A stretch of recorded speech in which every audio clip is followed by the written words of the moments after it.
बिस्मिल्लाहिर्रहमानिर्रहीम। अस्सलाम वालेकुम स्टूडेंट्स। आज हम इस क्लास में पढ़ेंगे प्रोनाउन के बारे में। प्रोनाउन हमारा होता क्या है? प्रोनाउन जो होता है ये एक ऐसा वर्ड होता है जो कि हम इंस्टेड ऑफ नाउन जो है वो यूज़ करते हैं, ठीक है, ताकि हम रेपिटिशन से बच सकें। किसी भी नाम की रेपिटिशन से बचने के लिए उसको बार बार रिपीट करने से बेहतर है कि हम उसको एक दफ़ा इस्तेमाल करें, उसके बाद उसका प्रोनाउन इस्तेमाल करें। और डिफरेंट प्रोनाउंस की जो काइंड्स होती हैं आज हम उनको भी डिस्कस करेंगे। So first of all definition pronoun is a word that used instead of a noun to avoid its repetition. कि ये कैसा लफ्ज़ होता है, मैंने पहले भी आपको बताया, जो कि नाउन की जगह पे इस्तेमाल करते हैं। अब नाउन क्या होता है? The name of a person, place और thing is called a noun. जैसे अली हो गया, कराची हो गया, किसी फ्लावर का नेम हो गया, ठीक है, किसी थिंग का नेम हो गया, उसको हम एक दफ़ा इस्तेमाल करते हैं अपने किसी भी पैराग्राफ में, और उसकी रेपिटेशन से बचने के लिए हम फिर क्या यूज़ करते हैं?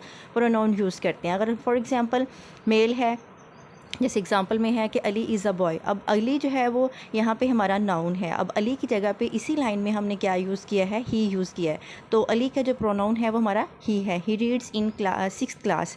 इसके अलावा अगर हम अली के बारे में एक और पैराग्राफ लिखें या और लाइन्स सेंटेंसेस लिखें तो हम क्या करेंगे कि बार बार ही इस्तेमाल करेंगे इंस्टेड ऑफ अली। तो अली की रेपिटेशन से बचने के लिए हम इसका प्रोनाउन क्या इस्तेमाल करेंगे? ही प्रोनाउन इस्तेमाल करेंगे। सो इसकी काइंड्स देख लेते हैं। Kinds of pronoun, first of all है personal pronoun, second demonstrative pronoun, third relative या relative pronoun, interrogative pronoun and reflexive pronoun.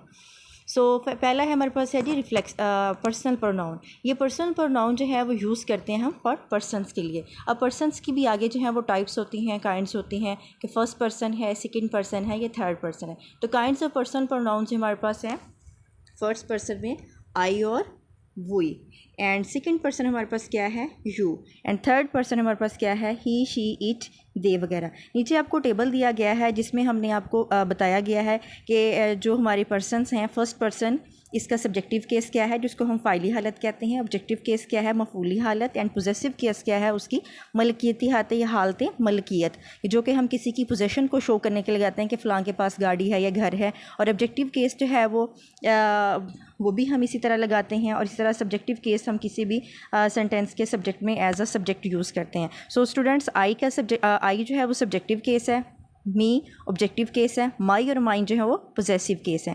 इसी तरह फर्स्ट पर्सन में हमारे पास वुई है, आई वुई जो है वो सब्जेक्टिव केस है, अस ऑब्जेक्टिव केस है, आवर एंड आवर्स हमारा पोजेसिव केस है। एंड सेकंड पर्सन में हमारे पास ओनली यू आता है। यू का सब्जेक्टिव केस यू ही होता है, और ऑब्जेक्टिव केस इसका भी यू होता है, और पोजेसिव केस इसका यू और योर्स होता है। इसी तरह हमारे पास थर्ड पर्सन में ही, शी, इट आता है। ही के हिसाब से अगर देखा जाए तो हमारा जो ऑब्जेक्टिव केस है वो हिम होता है, और शी के हिसाब से देखा जाए हर होता है, और पोजेसिव केस ही का हिज और शी का हर या फिर हर्ज होता है। और इट का जो ऑब्जेक्टिव केस है वो इट होता है, और जो पोजेसिव केस होता है वो इट्स होता है, कि इट्स थिंग्स हैं या इट्स टॉयज़ हैं, जो कुछ भी लगा सकते हैं, ठीक है।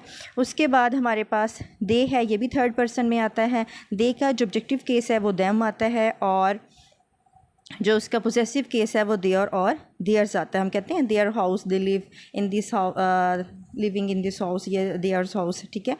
सो स्टूडेंट्स, इस टेबल को याद करना ज़रूरी होता है ताकि जब हम किसी भी सेंटेंस में पोजेसिव केस इस्तेमाल करें या ऑब्जेक्टिव केस इस्तेमाल करें तो हमें उसकी सेंस होनी चाहिए।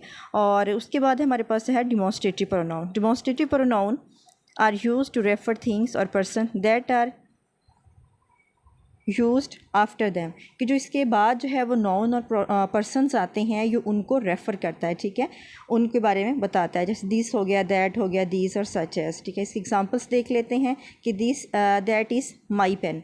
अब जो पेन है ये हमारा क्या है? एक नाउन है, ठीक है। तो दैट जो है वो इस पेन के बारे में बता रहा है कि दैट इज़ माई पेन, कि ये पेन जो है वो मेरा है।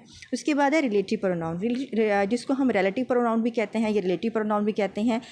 ये दो जो एक सेंटेंस होता है, first one and second one, या फिर नाउन और प्रोनाउन के जो रिलेशन को कायम करने के लिए ये हमारा रिलेटिव प्रोनाउन है वो यूज़ होता है। These pronoun show the relation with the noun और प्रोनाउन मेंशन बिफोर, कि जो इससे पहले नाउन या प्रोनाउन लगाया होता है उसके बारे में ये रिलेशन बताता है कि इसका इसके साथ क्या ताल्लुक है, ठीक है। इस एग्जांपल में आ गया हु, हुज, विच, ईटीसी वगैरह, ये हमारी जो है वो रिलेटिव प्रोनाउन है। The boy who sings well is my brother. अब देखें ये जो बॉय है, बॉय हमारा क्या है, यहाँ पे नाउन है, लड़का है। Sings well is my brother, अब अगला जो है वो नाउन, उसके बारे में बताया कि वो लड़का जो कि अच्छा गाता वो मेरा भाई है। तो इस हु ने बता दिया, रिलेशन कायम कर दिया इस लड़के और उस भाई के दरमियान। ठीक हो गया जी, ये हमारा था रिलेटिव प्रोनाउन। इसके बाद हमारे पास है इंट्रोगेटिव प्रोनाउन। इंट्रोगेटिव प्रोनाउन एक ऐसा प्रोनाउन होता है जिसको हम कोई भी क्वेश्चन जो है वो पूछने के लिए इस्तेमाल करते हैं। फॉर एग्जांपल हु हो गया, विच हो गया, व्हाट, हुज, होम वगैरह वगैरह। Who won the match, question पूछा गया है। व्हाट डू यू नीड, तुम्हें किस चीज़ की ज़रूरत है। ठीक है, ये हमारा क्या है, इंट्रोगेटिव प्रोनाउन है। And last one and very important is reflexive pronoun. Reflexive pronoun जो होता है ये यूज़ करते हैं हम रिफ्लेक्ट द सब्जेक्ट। ठीक है, ये सब्जेक्ट को रिफ्लेक्ट करने के लिए इस्तेमाल होता है, ये अपने सब्जेक्ट के अकॉर्डिंग ही हम इस्तेमाल करते हैं। जैसे ही का रिफ्लेक्सिव, जैसे आई का रिफ्लेक्सिव प्रोनाउन माई सेल्फ होता है, वी का आवर सेल्फ, यू का योर सेल्फ, ही का हिम सेल्फ, शी का हर सेल्फ, इट का इट सेल्फ, दे का देम सेल्फ। लेकिन अगर जो है वो प्लूरल फॉर्म में हम इस्तेमाल करें तो आवर का वी का आवर सेल्फ भी होता है। ठीक है जी स्टूडेंट्स, और यहाँ पे हमने लगाया है आई हर्ट माई सेल्फ, कि मैंने अपने आप को ज़ख्मी कर लिया। ये रिफ्लेक्सिव प्रोनाउन की एग्जांपल है और ये एम्फेटिक प्रोनाउन की एग्जांपल में भी आ सकता है। बट अक्सर स्टूडेंट्स जो हैं वो इसमें कंफ्यूज हो जाते हैं, लेकिन अकॉर्डिंग टू सब्जेक्ट हमारा क्या आता है जी, रिफ्लेक्सिव प्रोनाउन आता है। और ये फ़िक्रे के ऑलमोस्ट एंड पे ही होता है और इसको हम एज अ ऑब्जेक्ट इस्तेमाल करते हैं। सो स्टूडेंट्स, आज हमने पढ़ा है काइंड्स ऑफ प्रोनाउन, जिसकी हमने 5 काइंड्स को डिस्कस किया है। इंशाल्लाह नेक्स्ट लेक्चर में हम अगला जो है वो पार्ट ऑफ स्पीच डिस्कस करेंगे। अल्लाह हाफिज़।